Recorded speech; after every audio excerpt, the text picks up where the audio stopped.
Imagine a product so powerful it generates profit without producing anything tangible.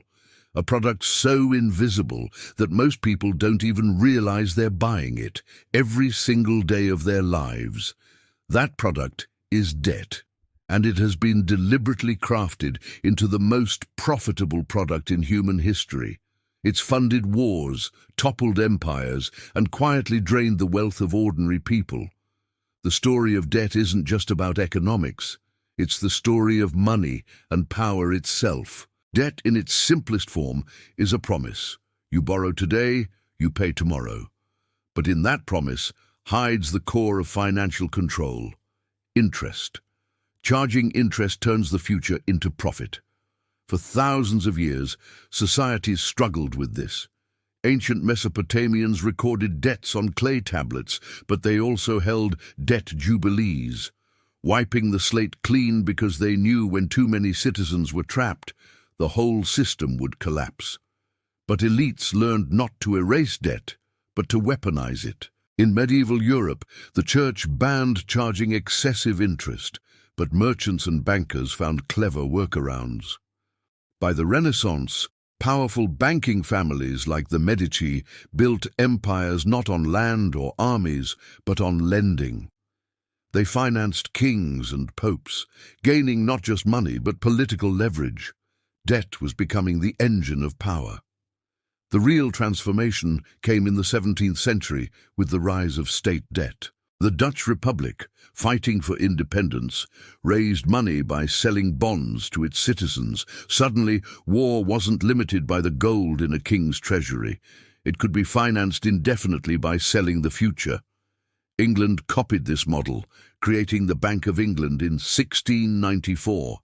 The government did not just raise debt in emergencies, it lived on it, and the bankers who managed this debt became indispensable.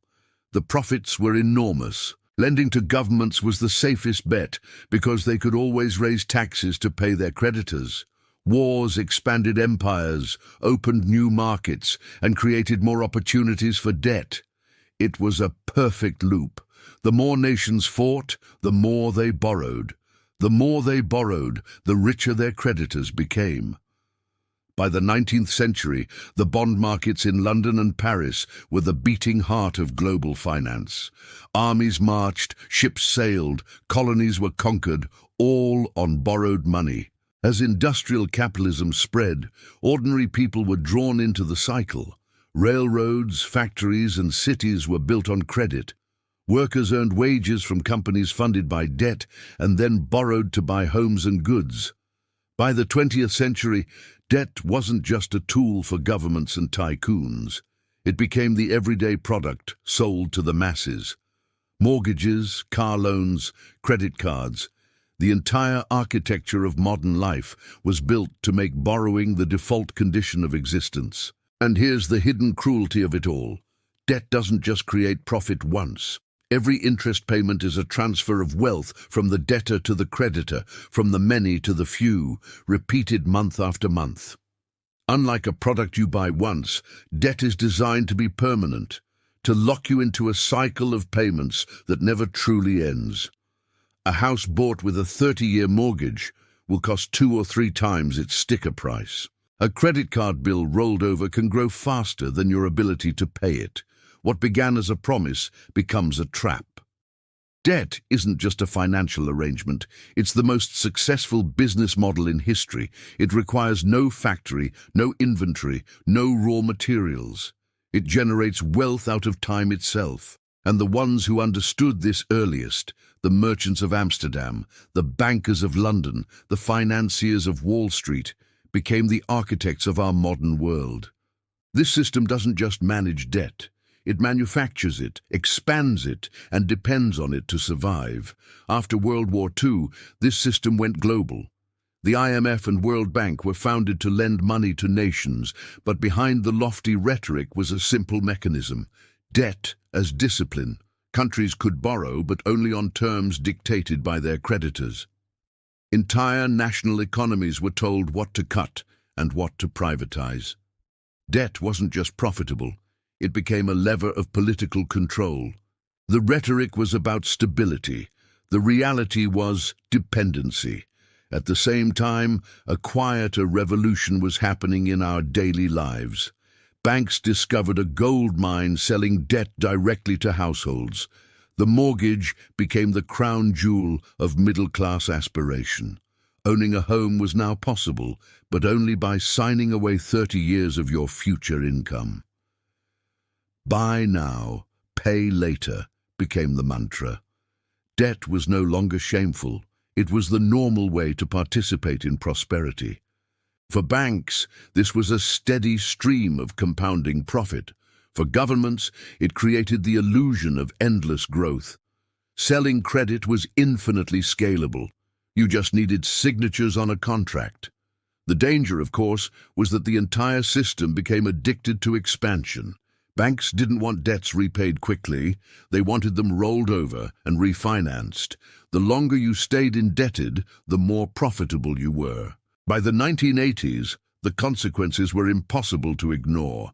A debt crisis exploded across the developing world. The solution? More loans with harsher terms. It became a trap. You borrowed to survive, then borrowed again to repay, and with each cycle, you lost more control. Meanwhile, Wall Street began packaging and selling debt itself. Mortgages and car loans were bundled into securities and traded globally. Debt was no longer just a contract, it was a commodity. The financial industry became less about producing goods and more about engineering debt instruments. The 2008 financial collapse was the logical outcome. Trillions in mortgage-backed securities imploded. But governments stepped in, not to punish the sellers of bad debt, but to rescue them, proving once again who the system was designed to serve. Ordinary families lost homes and jobs, banks got bailouts, and after the dust settled, the use of debt didn't shrink, it grew. Central banks slashed interest rates to zero, which only supercharged the addiction. Global debt today exceeds $300 trillion, more than 3 times the world's annual economic output. Never in history has humanity owed so much to so few. We call this growth, but much of it is simply borrowed from the future. We're sold student loans as an investment and mortgages as a dream come true. Governments run deficits, and the consequences are hidden by inflation, which silently eats away at our savings. And the profitability of debt has never been higher. Every interest payment funnels money upward, from millions of households to the balance sheets of the largest banks. Debt doesn't just generate profit, it reshapes society, locking in inequality. Those with assets borrow cheaply to buy more assets. Those without assets borrow expensively, trapped in cycles of repayment. So what's the lesson? Debt is not neutral. It's not a simple tool for progress. It has been cultivated as the most profitable product ever, a product that turns our hopes and struggles into streams of interest payments. To understand debt is to understand that financial freedom cannot be handed to you by the system, because the system thrives on keeping you indebted. Real wealth means minimizing your dependence on borrowing and questioning the promises of easy credit. From clay tablets to crypto loans, the story is the same. Debt enriches the creditor, burdens the debtor, and reshapes the world in favor of those who control the money. And the cruelest trick of all is that we're taught to call it progress. If this gave you a new perspective, hit that subscribe button. History has the answers. I'll show you where to look.